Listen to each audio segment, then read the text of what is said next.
Assalamu alaikum. Let's cook. Black excellence Negroes are crumbling by the day, by the month, by the year. Crumbling. These are the black folks who are supposed to be the talented, the educated, the ones who black people cry and debate and pray for. The Negroes who we call black excellence.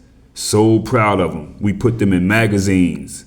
Black people sit in audiences and clap and yell when they say the dumbest things just because they said something, just to fit in.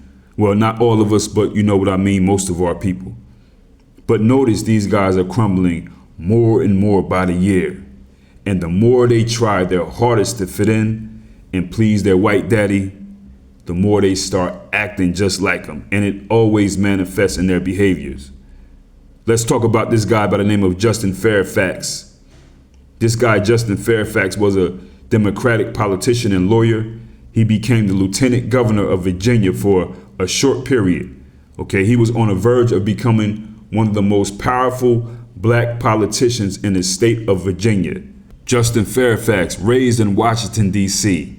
His wife, Serena Fairfax, big-time doctor in Northern Virginia. A lot of people respect her. She has her own wave, her own thing going. Now, Justin Fairfax, part of his political identity was the fact that his ancestors had been enslaved in Virginia.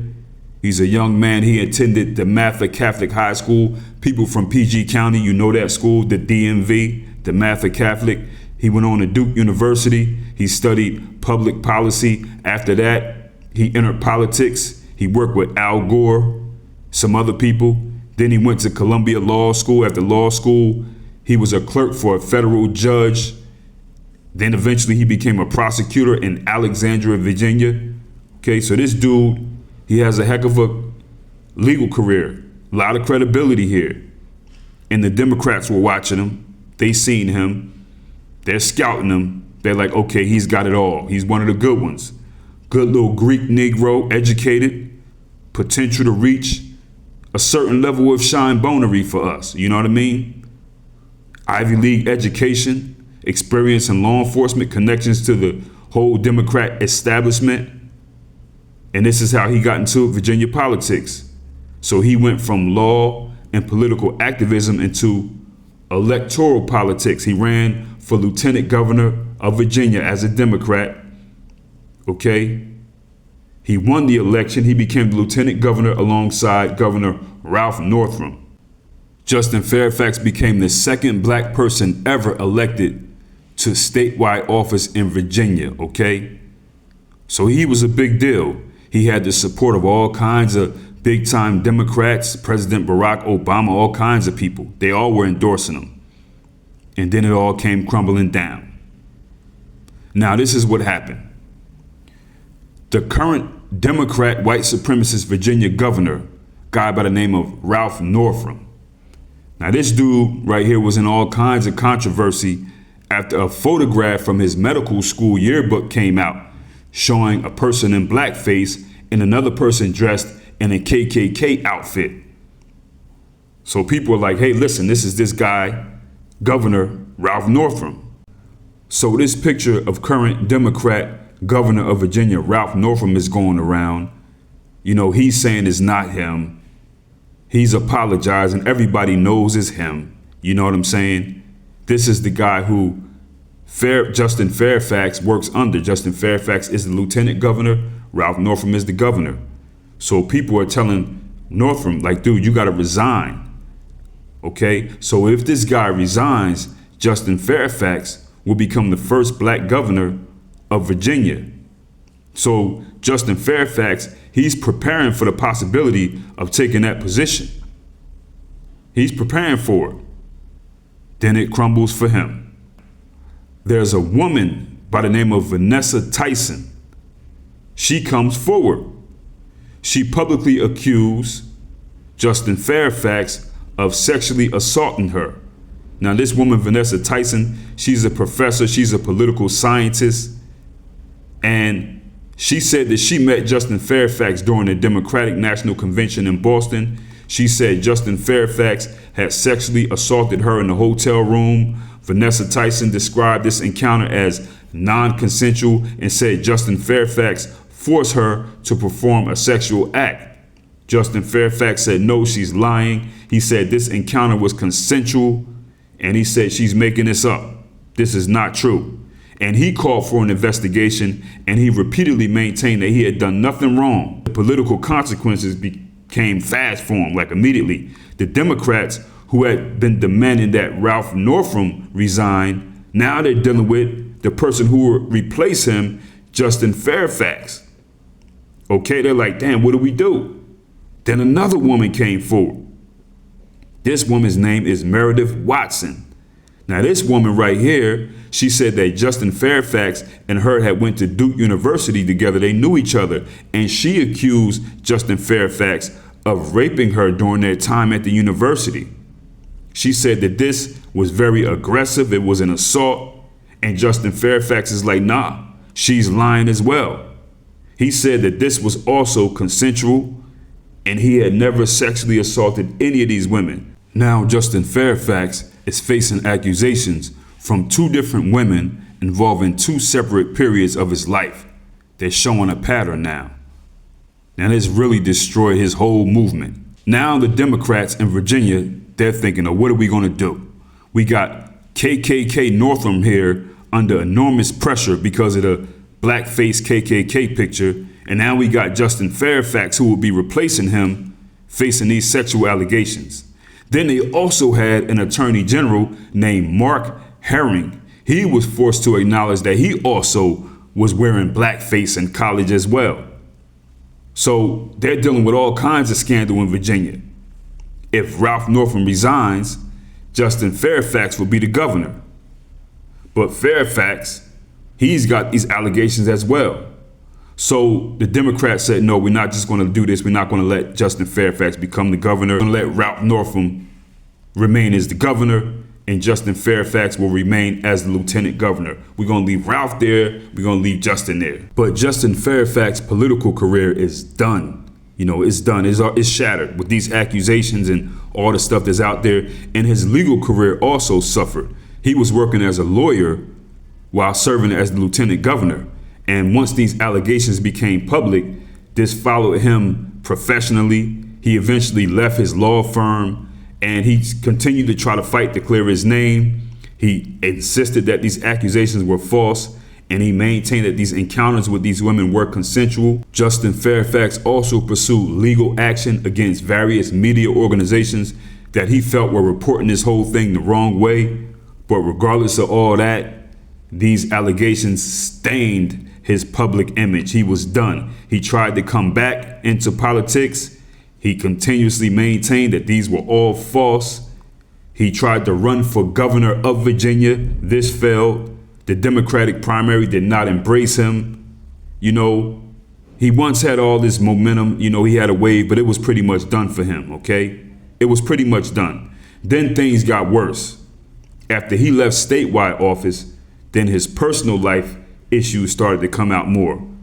He's married to Serena Fairfax. She's a big time doctor over there. She's a dentist. Then it hits the news that he has all kinds of issues with his wife. They're going through all kinds of stuff.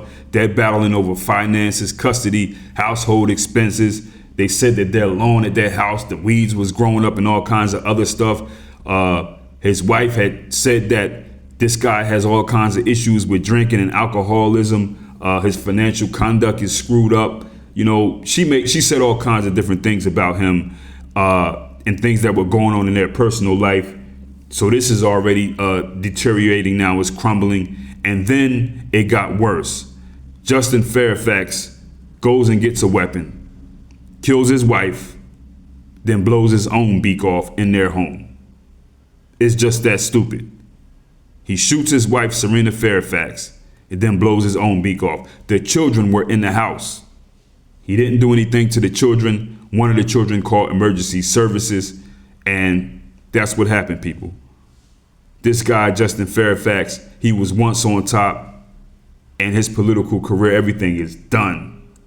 Done. All behind scandal and all kinds of other stuff that he may have been involved in, who knows? You know what I mean? This is really messed up. He went from this elite education, a federal prosecutor, Democratic political insider, statewide elected official, may have been the first black governor of the state of Virginia.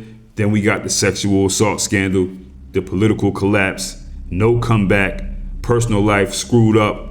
There you go. Black excellence, Negroes, people.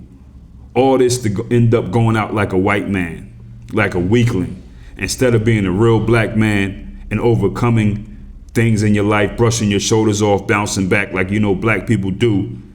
You go ahead and kill your wife and blow your own beak off. Next up, we got this other shine bone, Roland Martin. He's one of them Greek Negroes as well. They all the same to me. They just got different colors. Whatever one he with. We ain't going to put too much time into this effeminate shine bone right here. Some news just came out not too long ago. This loudmouth right here, he's in some photos with another, woman doing some things he shouldn't be doing. He's a married man. Now, this is a guy that talks all that black man talk, black family, holding black people accountable, yet he's out cheating with this woman by the name of Shakola. And in these pictures that are out, he's in some positions doing some things that men just don't do. So it's not only just about the cheating and him being a hypocrite, but he's in some positions that men don't get in. This is a guy who dances for Hillary, big time shine bone. But this is something that we already knew. People looking at Roland Martin and hearing him talk, most people could, use circumstantial evidence and see that something's wrong with this guy's endocrine system, his brain, things are wrong with him. Like he's like I never really looked at him like a man. I can't see him doing anything manly. You know what I mean? So basically with this Roland Martin, some news came out with some pictures that kind of clear up things that we kind of already believed about this guy. Okay, people, let's go to the state of Florida. We got this guy, Andrew Gilliam, another one of them black excellence Greek shine bone Negroes. This is a guy who ran for governor of the state of Florida and almost won. Okay, almost won. Now, he comes from a very normal beginning. He went from being a young activist in Tallahassee, Florida. He became the mayor of the city. Then he shocked Florida's politics. He won the Democratic nomination for governor, came close to being the first black governor, lost the election. And then after he lost this election to DeSantis, all kinds of scandal came up. Personal life, alcohol, drugs, sexuality, federal campaign finance allegations, all kinds of nonsense. And right now, to this day, in August of 2026, this dude's dealing with a new legal problem. He can't help it. This is a guy from Miami, originally grew up in Gainesville, working class mother and father. His dad was in construction. His mother was a school bus driver, went to college. I'm sure his parents worked hard. They were proud of him. Okay. Then eventually he got into politics. He always had a knack for that. That was what he wanted to do. And almost won. This dude almost beat DeSantis in the state of Florida, this cracker state right here, which is a big deal. It was very, very close. Who knows? He may have even won if you actually count. I don't know what these people do behind the scenes, but that they had to, it was so close that they had to go to, look deeper into the count, however they do that, whatever that's called. But he might have even won. Who knows? You know what I mean? He had very powerful movements. He said things that black people like. Then he's a black Democrat. If you're a black Democrat, black people are going to vote for you. That's what it is. So maybe he has some white folks voting for him in Florida as well. But he lost to Ron DeSantis. So they say DeSantis is the governor. But this guy, Andrew Gilliam, is a big time black political figure. Then everything came crumbling for Andrew Gilliam. His demons are now getting exposed. In Miami, police responded to a hotel room where he was found intoxicated and impaired, just out of it. There's another dude in the room, identified as a male escort, in the room with him. They found all kinds of drugs, crystal meth. He said that he doesn't use these drugs. He said, all I did was drink. But there were no criminal charges filed against him due to that hotel room incident. He in there with his boyfriend. They doing whatever nasty that they into, Greek stuff or whatever. But the story became bigger because his political career is kind of going down a little bit. He already lost the governor's race. Now his personal life is crumbling. Then he comes out and tells people that he's bisexual. So now people are looking at his wife like she crazy. His family life is all screwed up in the news, embarrassing. Then he acknowledged that he struggles with alcohol. He went to a rehab. He said, this is a decision I made, to get my life under control. But his political career at this point is done. He's pretty much just trying to not be a junkie right now and get his life back on track. But then he has other legal issues. Federal prosecutors accused Andrew Gilliam and a political associate by the name of Sharon Letman Hicks of participating in a scheme involving campaign money. Prosecutors alleged that money raised through political activity was routed through Sharon Letman Hicks' company and ultimately used to benefit Andrew Gilliam personally. Andrew Gilliam said, no, this is not true. I did not do this at all. This case went to federal court. He was acquitted, so he did not do it. But he still had bigger problems. Although his political career is over, just recently, he's in Alabama. Police stopped him. They said that a car was driving erratically. They go up to the car, boom, pull it over. They find meth, marijuana, drug paraphernalia. He was charged with drug offenses. He was released. Then this situation escalated. He was required to undergo drug testing. He failed to appear to a scheduled test. Then he was tested in a court appearance. And when he came back and he was tested in another court appearance, he tested positive for meth. He was taken back into custody. And as of right now, this dude is just going through it. I see pictures of his black family. I feel really bad for him. I know they going through it, all kinds of bullying and harassment and stuff like that because of what this dude does with his life, But that's what happens, man, with these Negroes who are selected by these white people, by these white liberals or whatever they be, white conservatives that take these positions. They start thinking like a European male monster, and that mindset will manifest in their actions eventually. And we see that's what it's doing. These guys are, blowing their beaks off, laying up with other dudes, just European stuff, Greek type stuff. On to the next one. We are staying in the state of Florida. We have a black woman by the name of Sheila Sherphilus McCormack. Okay, she's another one of them Greek shine bones. Okay, now this is a woman right here who built herself up from her own work, a healthcare millionaire. Okay, she's a black Democrat from South Florida, and she built her own wealth through healthcare, through the healthcare industry before she got into politics. So she wasn't a career politician. She kind of built herself up as a successful businesswoman. Then because she has money, she decided to get into politics. Should have stayed there, but agreed to do these things. Should have stayed there. She has a company called Trinity Healthcare Services, and she provides staffing and healthcare related services big time. She's a big deal. Then she eventually decided, I want to enter Congress.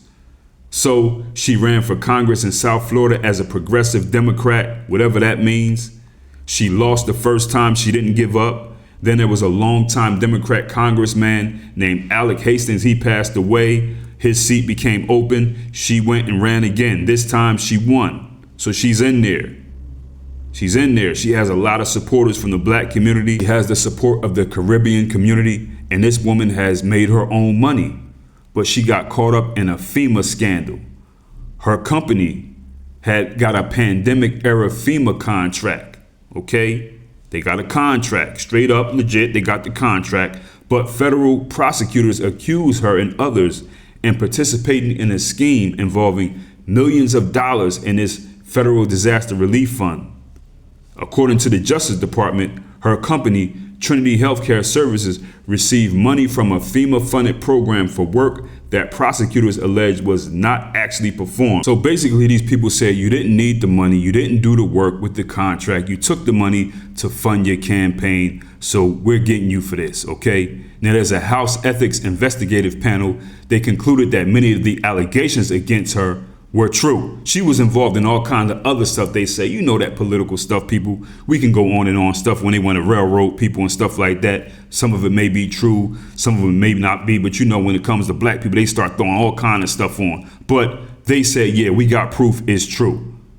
She tried to dispute these allegations. The House Ethics Committee, they had a hearing and they say, yes, these things, we have all the proof right here. You're doing this stuff. Okay, so now she has fellow members of Congress, her own Democrat people, they're telling her, no, you need to get out of here and resign. Enough is enough. We have the proof. They're not picking on you. You need to step down. We got Republicans saying she need to step down. She got her own people telling her she need to step down. Then she finally resigned. And, that's the end of her political career right there. So who knows what else is going on with her. Hopefully she didn't lose her own business. She was once on top doing her thing. I think she got greedy. She already had plenty of money. She wanted to go from, why else would you get in politics if you already had plenty of money? She wanted to get more, and this is what it is. Want to get in this white man's game and play the political game. You're not built for that, Get caught up in some stuff. You ain't completely squared away, and they'll find a way anyway. I don't know these people in this video personally. People who do know them, maybe relatives of them, may say that they are good people. But all I know is the track record. All I know is the public figure. All I need to know is where they come from. All of these Greek shine bone buck dancing Negroes have always been the people who are in the pool of eligibles that white supremacists, typically the liberal Democrats, are going to pick from. And these are the people that we support, male, female, whatever. Now these people get in office, they take advantage of the emotions of black people, and they do a little bit more than your average cracker Republican politician. That's it. They do nothing for the people. A few black people will get some jobs, and that's about it. They may go ahead and have a little fight about something symbolic that don't matter, speaking up for a statue to be built of, let's say, I don't know, it could be a Tina Turner statue, a Harriet Tubman, or a MLK statue. And then they'll go debating and arguing with the white crackers about that. And black people will think, oh, that's standing for black excellence. That's standing on business. It means absolutely nothing. So when I see these politicians in these positions, I'm not surprised at all. You know what I mean? I'm not surprised at all. I mean, I think that black people would I think you can get black people to vote for the Shaitan. If the Shaitan came in the form of a man and ran as a black Democrat, I think that black people will vote for him. Even if his name was his name could be Shaitan Johnson. I think that black people will find a way to vote for him. That's due to our political ignorance and our emotions. So these politicians, I don't like them at all. They do nothing for the people who support them. They take advantage of the ignorance of the people who support them, the people who sweat and cry and debate over them, and that's why I respect people like Cynthia McKinney in Georgia. She always called out what was going on. She was telling the truth. And this is why her people will not support her, because we're under a spell overall. Anyway, people, get in the comments easy.